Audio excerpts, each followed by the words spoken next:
Some of them were killed in shootouts. There was one where they actually only had cutlasses, and you don't bring cutlasses to a gunfight.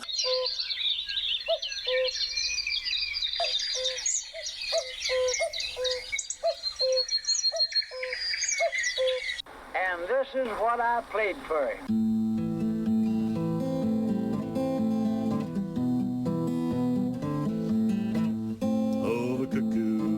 She's a pretty bird, she warbles as she flies, but she never hollers cuckoo until the 4th day of July. Hello, this is Cuckoo Town and I'm your host, Mark Anthony Wyatt. Our intention here is to serve you up a delicious smorgasbord of strange, all that weird stuff that we know you love too. With the assistance of my co-host Janice and occasional guests, we'll also be delving deeply into an indefinable place, a liminal space where high strangeness meets high creativity. A place where the magic happens, where the spark that gives us inspiration abides and the muse resides. Welcome to Cuckoo Town. Hi, Mark here. Welcome to episode 5 of the Cuckoo Town podcast, which is called Gunpowder, Treason and Plot. This is the first of 2 parts, in which my guest is Phil from the Amish Inquisition podcast. We had a great time discussing the origins of Bonfire Night, also known as Guy Fawkes Night, what led up to the plot itself and the aftermath. But we also touched upon our own experiences of the November 5th celebrations when we were growing up in England. Myself in 1960s Southern England and Phil in 1980s Northern England. Please excuse my snuffly voice. I've had a bit of a cold recently. Phil is also releasing this conversation on his Amish Inquisition podcast. If you haven't heard of it, I highly recommend them. This episode is essential listening for anyone, but particularly those who aren't English, to understand our Bonfire Night celebrations. Phil's knowledge of the Gunpowder plot history is second to none. Enjoy. I was raised Catholic, so I'm probably technically a lapsed Catholic. But you still celebrated Bonfire Night? Yeah, that's the thing, isn't it? Yeah. I had very, very little idea about anything like that. It was just a fun night where you burn an effigy. We didn't really know who Guy Fawkes was. And I actually found out that it was at least 200 years before they put Guy Fawkes on the bonfires. That's right. It was the Pope. Yeah, it was the Pope, an effigy of the Pope, yeah. Yeah, it seems outrageous now, doesn't it? Yeah. But yeah, when we were growing up, it was all about fireworks and treacle and making a guy. And, you know, there was something in the air. I don't know whether it was the smoke and all the fumes that we were putting out, but it was like a mist would descend on the country from the fireworks and the bonfires. There was a certain atmosphere. And you can still remember, like, the smells and the senses. And yeah, I do, yeah. You would have, like, toffee apples or treacle and go and stand around a bonfire. Usually, like, big communal bonfires by the time I was growing up. People didn't really have, well, we didn't have enough room. We didn't have a garden really where you could have a proper bonfire, but places would set up, like schools would have a bonfire night and they'd raise money for school, the local rugby club used to put on a big do and they'd have a big bonfire and a firework display and stuff like that. So it's a huge deal in the UK every year. We sort of caught it at a time of sort of transition really, because in the 70s, well, in the 60s, it was still a big thing. And I can remember looking up and we lived in a country village just outside Guildford in southeast England, just for those listening in America, and or anywhere. Behind our house, there was around about 4 miles of countryside. So we had a river, a field, then this massive woods. So you can guess where we got all our wood from. Yeah.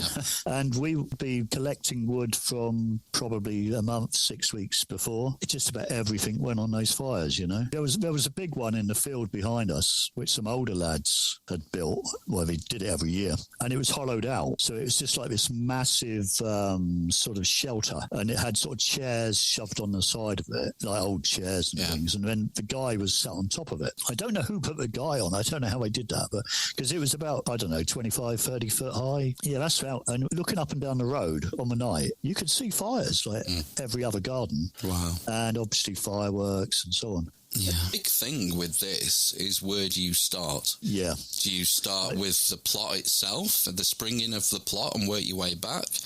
I would go a little bit further back. Do you start with Elizabeth's excommunication then? That's probably a good place to start. Otherwise, you end up going back to the Reformation and Henry VIII, and we'll be here till tomorrow. Yeah, exactly. Probably a lot better informed about the actual history. All I know is that before the event, sort of like, 30, 40 years or whatever, the because as we know, there was like this ongoing sort of feud, if you like, between the Catholics and what would they were Protestants by that, so they were sort of in and out of power. And I thought it was look at what the English state did to those so-called terrorists, and then go back. They weren't the first. I mean, it was like the Catholics had been doing that to them. Yeah. So it wasn't like the first blood or anything. It was like they'd been doing it to them already. Yeah. We're dealing with the aftermath of the Reformation that goes on. Right. It's amazing. It's like one of these butterfly effects of history, where you have a situation, what would in normal circumstances be a very normal everyday situation. A man and his wife, they can't get pregnant. And under normal everyday circumstances, that's just one of these things that happens in life sometimes. But when the man is Henry VIII and the woman is Catherine of Aragon, their inability to sire an heir causes hundreds of years of religious tension and human suffering and political chaos across the entire continent. But that's the seeds of it, isn't it? It goes back to the Reformation. And like you mentioned about the Catholics giving it to the Protestants. So after Henry's young son Edward, he dies, I think, at the age of 15, and Bloody Mary comes to the throne, and she's a staunch Catholic, and she's burning. Queen of Scots, no, Bloody Mary, Henry VIII's daughter. Oh right, okay. Bloody Mary. She has about 5 years on the throne, and she's a staunch Catholic, and she's burning Protestants at the stake. Right. And then she dies from ill health, and that's when Elizabeth I, the Virgin Queen, comes. Good Queen Bess, they used to call her, and she's Protestant. So then the tables turn again, and we have all this religious tension. I mentioned she gets excommunicated. This is the big turning point. So in 1570, Elizabeth I gets excommunicated by the Pope. This puts Catholics in England in a very difficult position, because they have the Queen on one side and the Pope on the other. Who do you obey? Pope is telling you one thing, the Queen is telling you the other. All these laws, anti-Catholic laws, start being made, like you have to go to church service, Protestant church services. There's a law she makes where any priest who's trained outside of England is immediately classed as treasonous and is hung, drawn and quartered. And also, if you're caught harbouring a priest. And this ties in, they call them the Jesuits, who start coming from Europe. So they're being trained in Rome, they're being trained in Spain, and they're being sent over to Protestant England, these Catholic Jesuit priests. Okay. And they're often in disguise. So the famous case is Edmund Campion.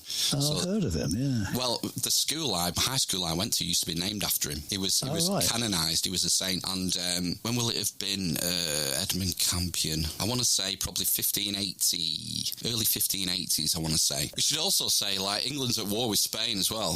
So that starts about 1580. Spain is Catholic. Yes, Elizabeth and England are Protestant. We have the failed invasion attempt of the Spanish Armada in 1588. And it was around 1580, I think, when the Jesuits started coming over more consistently. Right. And one of the main ones was Edmund Campion, and he was renowned as this really great public speaker. He came disguised as a jeweller, and he was found in the end and hung, drawn and quartered, martyred.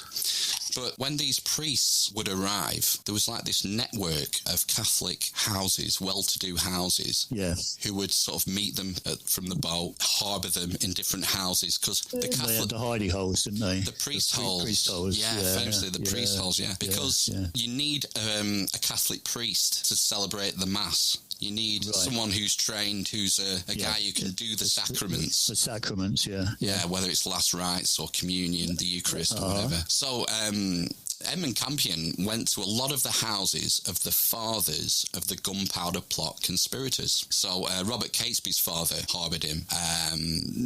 Francis Tresham's father harboured him. Right. I think Thomas Winter's father harboured him as well. Yeah, he had a brother as well, didn't he, Winter? He did, yes. Both involved, weren't they? He joined a bit later. He joined the plot a bit later. Yeah, the one that really I found quite touching was I think it was the servant of one of them who had accidentally stumbled across some information of this plot. And the poor lad had no choice. Yeah, Tom Bates, that was. Yeah, Bates, yeah.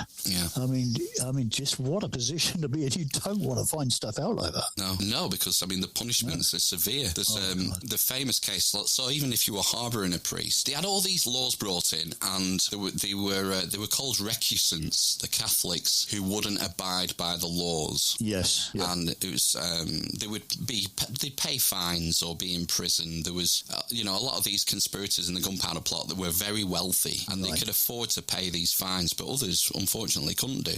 No. And so there's a famous case of Margaret Clitheroe, and she was in York, and she was accused of harbouring a priest, and which she refused to answer the charge. And the punishment for that was to be pressed to death, and they would either get you to lie down, or they would stake out your arms and legs, splayed out, and then they'd get your front door, put it on top of you, and then slowly add weight to the door until your ribs just gave way, you were crushed. And she's now a saint. She was canonized by the Catholic Church.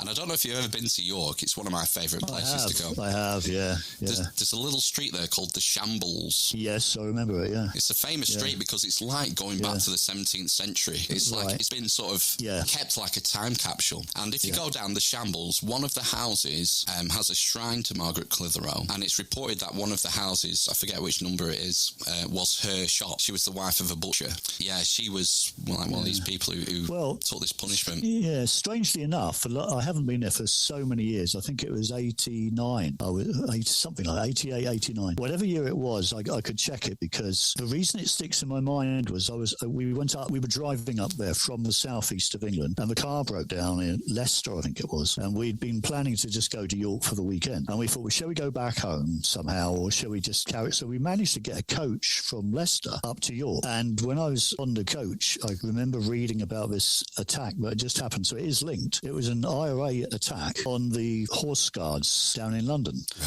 And I remember the horror of it.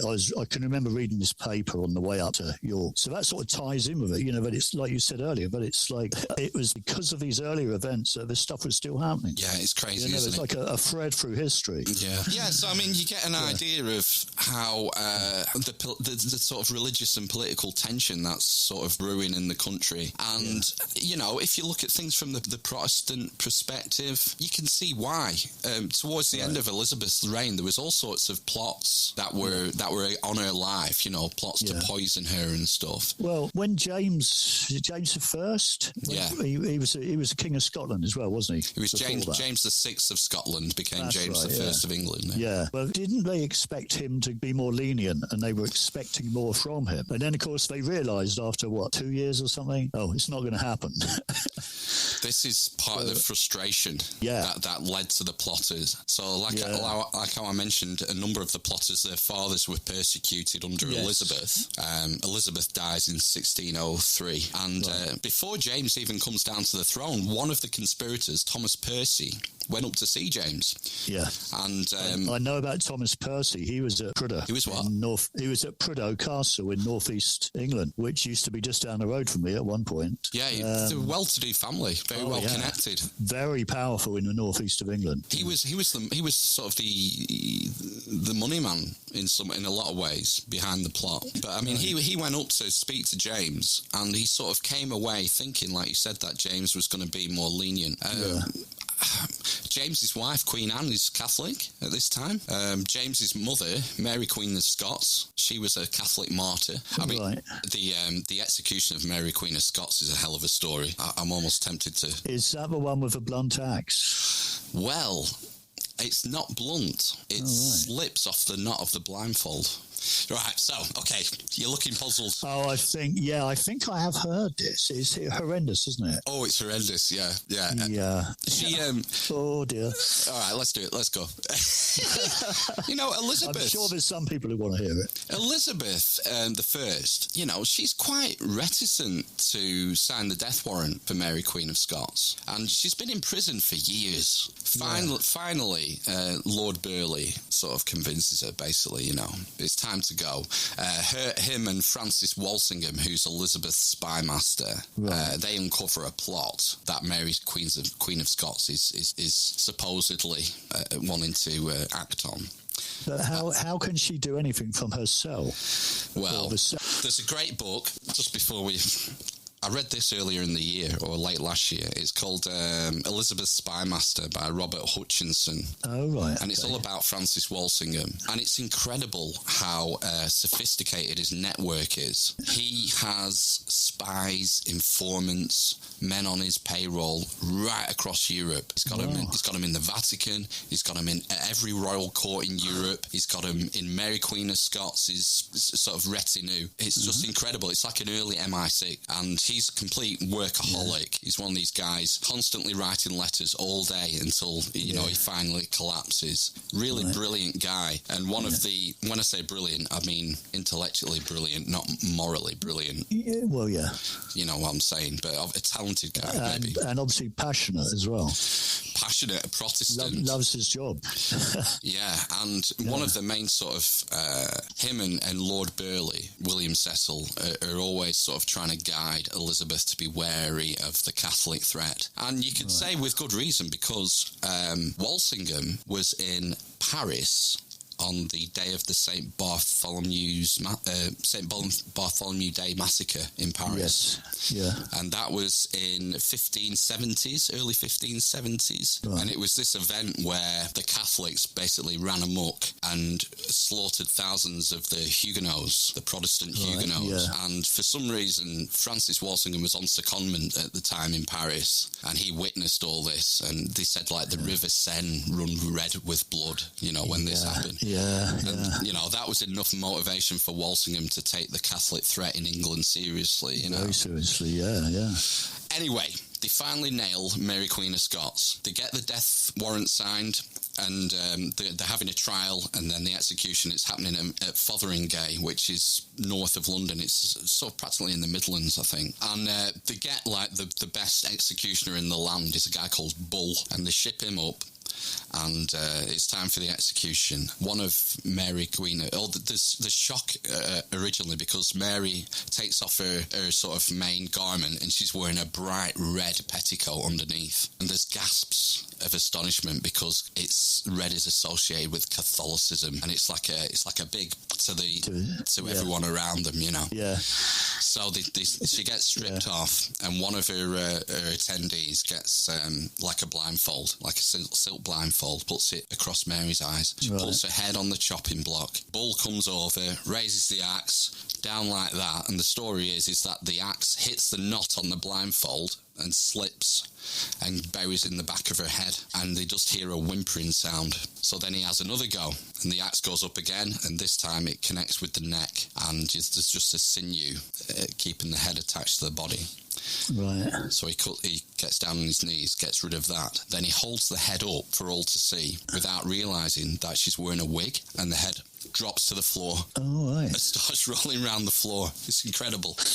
That's dreadful, isn't it? It's grisly, yeah. But this is what life was like by then. Life was grisly. And the people, eyewitnesses, said her lips were moving for 15 minutes afterwards. Do you think that was just nerve damage? You'd hope so, wouldn't you? Yeah. But no one will ever be able to tell us one way or the other because no one's come back. Oh, the cuckoo, she's a pretty bird.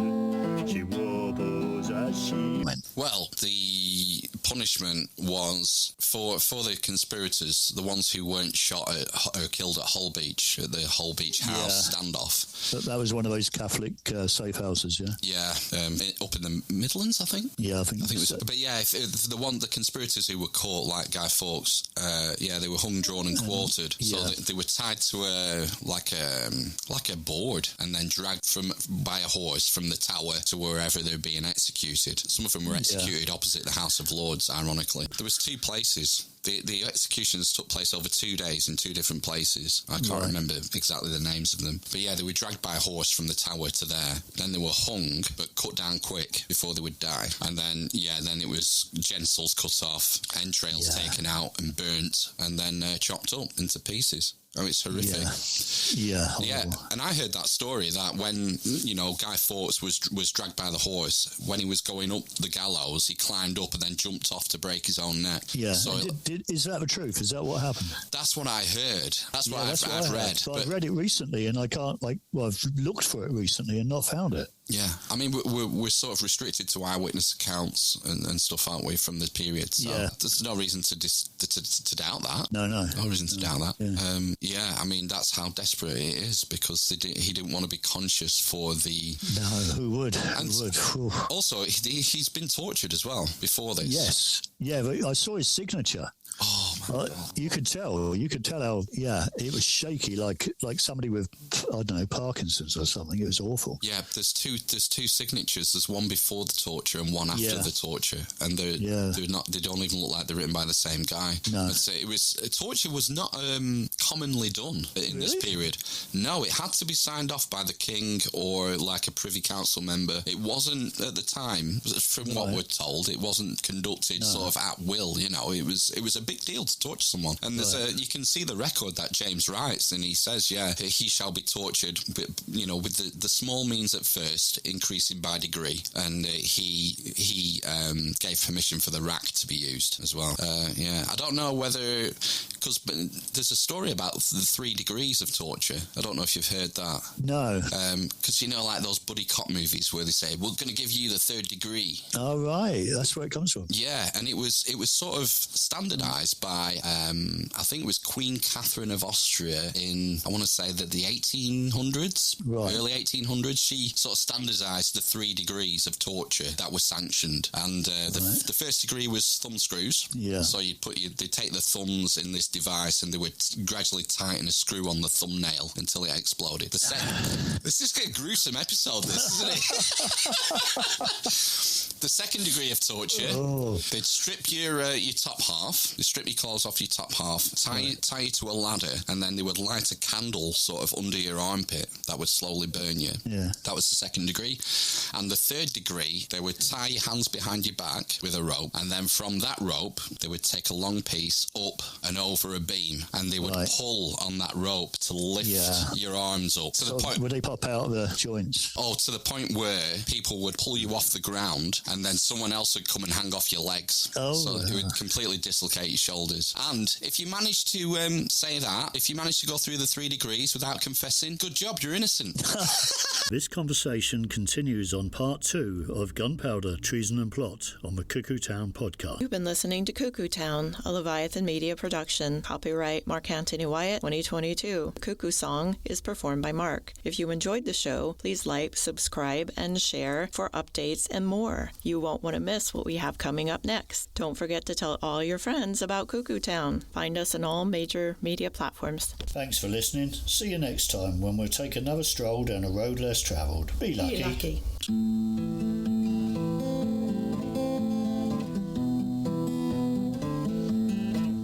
Oh, the cuckoo, she's a pretty bird. She warbles as she flies, but she never hollers cuckoo until the 4th day of July. Jack of diamonds, you're the meanest heart I know. Well, you up my poor pockets, my silver and gold. I'm going up on a mountain, gonna build me a whiskey still, and I'll sell you 1 bottle. for a $20 bill. Going up on a mountain, gonna stand there looking down, so I can see my pretty baby whenever she comes around. Oh, the cuckoo, she's a pretty bird. She warbles as she flies, and she never hollers cuckoo until the 4th day of July. Oh, the cuckoo, she's a pretty bird. She warbles as she flies, but she never hollers cuckoo